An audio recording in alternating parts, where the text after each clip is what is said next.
Улукбек Ормонов, Түркияга боор алмаштырууну үйрөнүүгө барган адистер жараксыз болууда. Түркияга боор алмаштырууну үйрөнүүгө жөнөтүлгөн 30 адистин 3-өө гана жарактуу болуп келди. Бул тууралуу Жогорку Кеңештин депутаты Улукбек Ормонов социалдык саясат боюнча комитеттин жыйынында билдирди. Эл өкүлү окууга жиберилген дарыгерлер кайтып келип жумушка алынбай көчүдө калышканын айтты. Алымкадыр Бешналиев саламаттык сактоо министри болгонго чейин 2 бригада Ош мамлекеттик университет жана Мед академия тарабынан Малайзия шаарындагы университетке жиберилгенин билдирген. Тизме түзүүдө башаламандык болуп жеке клиникалардан барып алышкан. 2 күн ичинде алар кишилердин кайра алып кетишти. Барып келгендердин айрымы клиникалык ординатураны жаңы бүтүп жумушу жок жүргөндөр. Алардын боор алмаштырууга даярдыгы жок, бирөө 1 айдан кийин калганы 2 айын окубай башка клиника иштегени кетип калган, деди министр. Аягында университет бул жактан барган 30 адистин 3-өө гана боор алмаштырууга катыша алат деген чечим чыгарган. Бешналиев кийин өзү көзөмөлдөп боор каякта экенин билген 22 дарыгерди жөнөткөнүн билдирди. Анын айтымында кеткендер азыр окуп жатат, игелер менен иштеп башташат. Жогорку Кеңештин социалдык комитети бул маселе боюнча жумушчу топ түзүп, жагдайды иликтемей болду. Маалымат булагы Назар Ньюс. Менде дагы бир маалымат бар, бул сизге болушуп койгон Алымкадыр Сайрыш. Ошол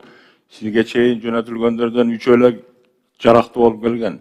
Силер аларды айдабай айтсаңыз деле ошол түрктөр өздөрү жараксыз деп чыгарып койгон. Анан бизде азыр маселе комиссия түзүп бериш керекпи? Ошо жумуш топ түзүп берели анда. Могул сөздү көп көбөйтпөй, ал дагы талаш тартыш болот. Менде сунуш ошо Улукбек Зулкаровичтин сунушун колдоп, жумуш топ түзүп коелу, аны ошолор чечсин. Бирок азыр мен суроо бердим эле, жооп бербей койдум. 3 эле бүтүп келген да туурабы? Жок, 30-нан 3-өө жарактуу, калгандары жараксыз болуп келген. Эмеге Улукбек Зулкарович, мен жооп берип коеюн да.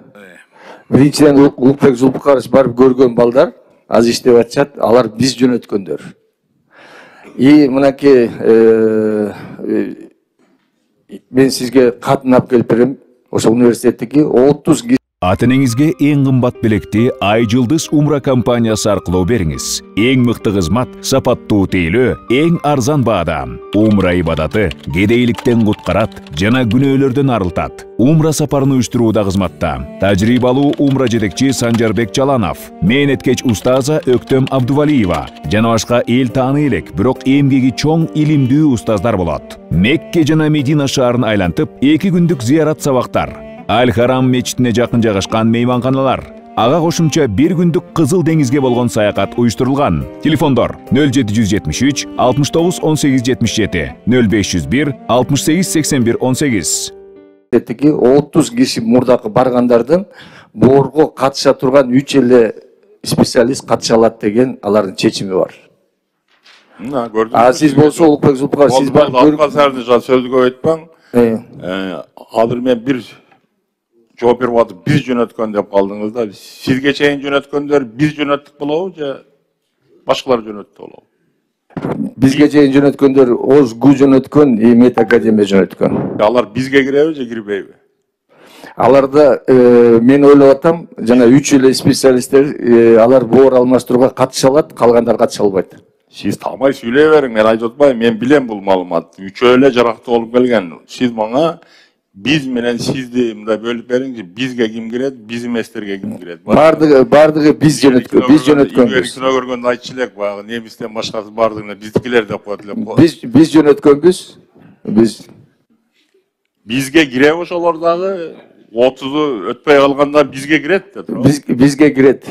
Ал балдар менен мен сүйлөштүм, жолуктум. Мен де сунуш талкуун токтотуп, тиги жумуш топ түзүп берейли.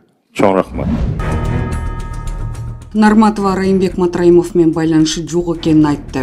Жогорку Кеңештеги Ата журт Кыргызстан фракциясынын депутаты Надира Нарматова бажы кызматтын төрагасынын мурдагы орун басары издөөдө жүргөн Райымбек Матраимов менен байланышы жок экенин айтып жатат. Бул тууралуу ал Азаттыкка берген комментарийинде билдирди. Мен Матраимовго кандай байланышым бар? Алар менен жакшы мамиледе болбосом, бирге бизнесим жок болсо деле жармаштыра беришеби? Коомдук ишмер катары маек берип пандемия учурундагы ишмердиги боюнча айтып бергем. Аны мен тааныбайм. Бул деген ошол адамдар менен бир командада жүрөт дегенге жатпайт. Мен мандатым боюнча маселе жок, себеби мыйзам, укук коргоо органдары бар. Жөн эле шайланган депутат мандатын тапшыра береби? Кызык. 15 февралда улуттук коопсуздук боюнча мамлекеттик комитеттин төрагасы Камчыбек Ташиевке жакын экени айтылып жүргөн Регион телеканалында Искендер Матраимов, Надира Нарматова, Айбек Осмонов, Шайлообек Атазов жана Нурлан Ражабалиев мандатын тапшырышы керек деген өңүттөгү бир нече материал жарыяланды. Нарматова буга чейин маектердин биринде Райымбек Матраимовду мыкты адам катары сүрөттөп, аны каралоо айынын Кара Суу Мадина Дордой базарында соода болбой калганын айткан. Ал 2021 жылы Назар Ньюс маалымат агенттигине берген маегинде өкмөттүк эмес уюмдар Райымбек Матраимовдун атын пайдаланып чуу чыгарып жатканын билдирген. 2021 жылы Райымбек Матраимов менен чогуу соттолуп, айыппул төлөгөн Абдыбахап Бурунбаев 14 февралда депутаттык мандатын тапшырган. УКМК 8 февралда Райымбек Матраимовдун 34 миллион 810 миң 500 долларлык 3 миллиард 98 миллион 134 миң сом кыймылсыз мүлкү мамлекеттин менчигине өткөнүн билдирген. Анын ичинде Бишкек менен Ош шаарларында кымбат үйлөр, коммерциялык имараттар, Чүй жана Ош облусундагы 2 бажылык каттоо жери көрсөтүлгөн. Ош облусунун Кара Суу районунда Райымбек Матраимовго тиешелүү делген 26 кыймылсыз мүлк камакка коюлду.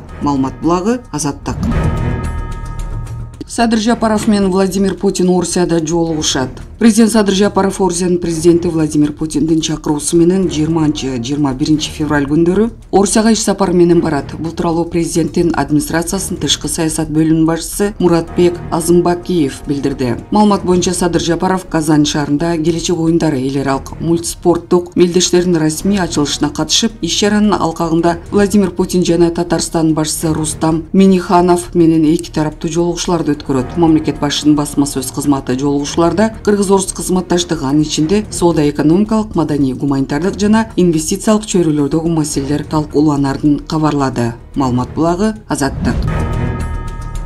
Туугандары кырсыкка кабылганын айтат. Ички иштер министрлигинин телефон чалгындары боюнча эскертти. Ички иштер органдары нөөмөт бөлүмдөрүнүн жана 102 кызматтарына аба ырайынын кескин өзгөрүүсүнөн баштай телефондук алдамчылык фактылар боюнча билдирүүлөр келип түшүүдө. Бул тууралуу Ички иштер министрлигинен билдиришти. Ички иштер министрлигинин тийиштүү кызматтары ал кайрылууларды каттоого алып, алдамчылык аракеттерге катыштыгы бар адамдарды аныктоого жана кармоого багытталган кеңири ыкчам издөө иш-чараларын жүргүзүүдө. Телефон чалгындардын иш аракеттеринин схемасы жөнөкөй эле. Жарандардын телефон номерларына шылуундар байланышка чыгып, туугандары же болбосо күч органдардын саламаттыкты сактоо куткаруучу кызматтардын кызматкерлери болоорун айтып кырсыкка учураганын, жол кырсыктар тууралуу кабарлап, курьерлер аркылуу акча жөнөтүүнү талап кылышкан. Жабыр тарткандар жарандардын арасында чалгандардын көрсөтмөсү боюнча шылуундар жиберген курьердик кызматтар аркылуу акча каражаттарын жөнөткөндөр дагы бар. Өз кезегинде милиция жарандарда мындай мүнөздөгү чалуулар келип түшкөн учурда сак болууну, кабарды өзүңүз так текшерип, жакындарыңыз менен байланышып тактоону сунуштайт дешти. Кыргыз-Тажик мамлекеттик чегарасынын биринчи чакырымы макулдашылды. Жетишилген макулдашууга ылайык 2024 жылдын 11 февралынан 18 февралына чейин Тажикстан Республикасынын Согди облусунун Бустон шаарында Кыргыз Республикасы менен Тажикстан Республикасынын ортосундагы Кыргыз-Тажик мамлекеттик чегарасын делимитациялоо жана демаркациялоо боюнча өкмөттүк делегациялардын укуктук маселелер жана топографиялык жумушчу топторунун кезектеги жыйыны болуп өттү. Жолугушуунун жүрүшүндө тараптар чечиле элек аймактарда биргелешкен изилдөө иштерин жүргүзүп, Кыргыз-Тажик мамлекеттик чегарасынын чакырымы боюнча биринчи чакырым боюнча макулдашты. Тараптар Кыргыз Республикасынын аймагында өтө турган кийинки жолугушууда калган аймактар боюнча ишти улантат. Жолугушуунун жыйынтыгында тиешелүү протоколго кол коюлду. Жолугушуу достук маанайда жана өз ара түшүнүшүү кырдаалында өттү.